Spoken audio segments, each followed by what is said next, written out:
Hello, one and all, and welcome to another Battlefield Hardline video for the day. Before we get started, please refrain from leaving inappropriate content without that little jump scare that I added in the video to mix things up. And yes, that was a crocodile you saw at the beginning of the video, an alligator or a crocodile, whichever one. It was crawling out of the water, and I just so happened to see it while we were heading over into a position. Decided to share it with you guys. Thought it was pretty cool. I guess instead of a big megalodon shark, we're gonna have Crocozilla on this game. I'm gonna rip off one of those little low-budget movies, Crocozilla versus Mega. Oh, Crocozilla.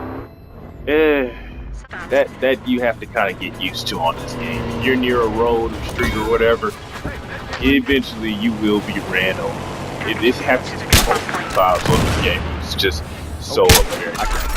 But I do have a few game modes in this video today. Right now we're playing Heist. I'm doing my best to keep the guys off the cash, the ones picking up the cash, to keep on making them drop the cash. We just alternate on over to Conquest. I do have some blood money on here for you guys. For those of you that aren't familiar with the game mode, blood money. Somewhat similar to Heist, except there's a money pile that both teams are after. You have to go over and collect the cash and bring it back to your vault. The enemy team can go steal the money from your vault and can put it in theirs.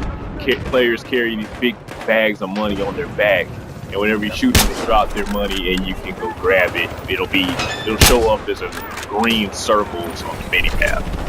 But this weapon that I'm featuring in the video for today, guys, is the R700. The way I've learned to snipe on this game would be taking cover, using cover effectively, not getting out in the open, you know, just basic common sense stuff. But it can be really easy to get on here, especially if you start rolling on a little streak. You might decide to mantle over this little railing that I'm on and start running for that little round railing over there, posting the ground beside that crane.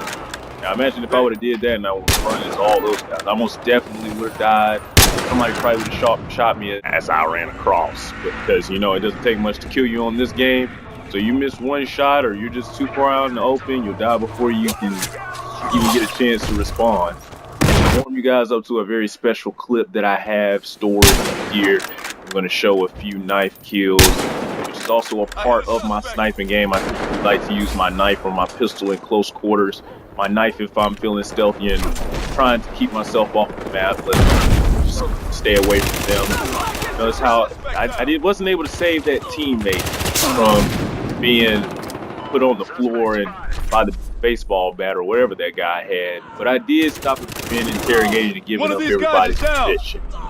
Like I said in my last video, the Rafka, the pistol, is just so reliable. I can just use it always whenever I get into these sticky situations. Or whenever I get into any other type of engagement like what I'm in right now, I can just always rely on my bolt action rifle, because I'm very confident in my accuracy with the rifle.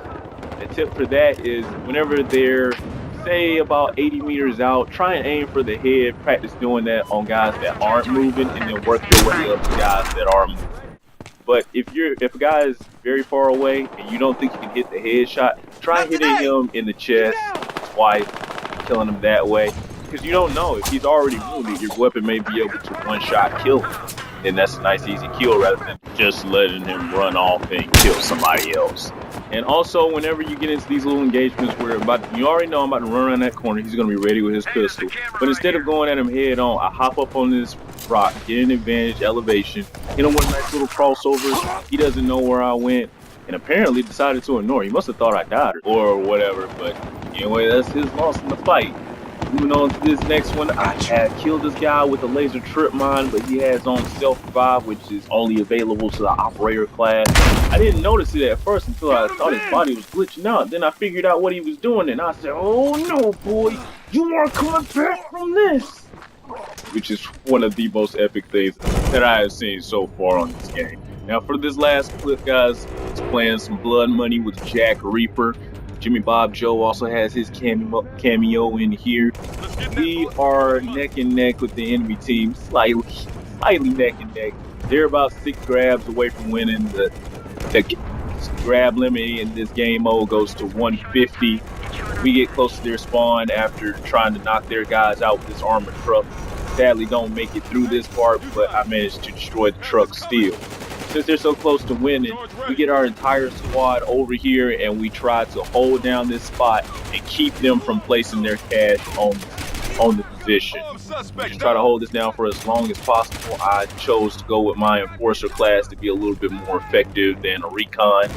They have my favorite weapon in here of all time, the Scar H. I'm so glad that this is not an operator weapon, and instead is here's Jimmy Bob Joe. Instead is an enforcer weapon. I can just constantly resupply myself. If you ever notice, Scar on Battlefield, it's always a great weapon, but it runs out of ammo so fast. And I just always wanted this to be a support. Now it finally is.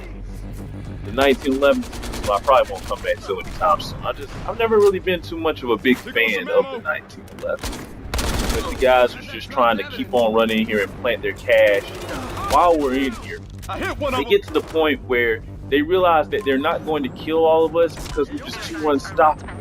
Me, Jack, Reaper, and everybody else in the squad in here just defending this building and holding it down, that they just eventually just decide to start bomb rushing the building and plant their cash before they die. Which actually isn't a bad tactic. Kind of like suicide bombing, but a little bit different.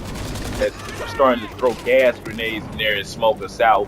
I don't have a gas mask, takes damage, and it's the main reason why that guy was able to kill me.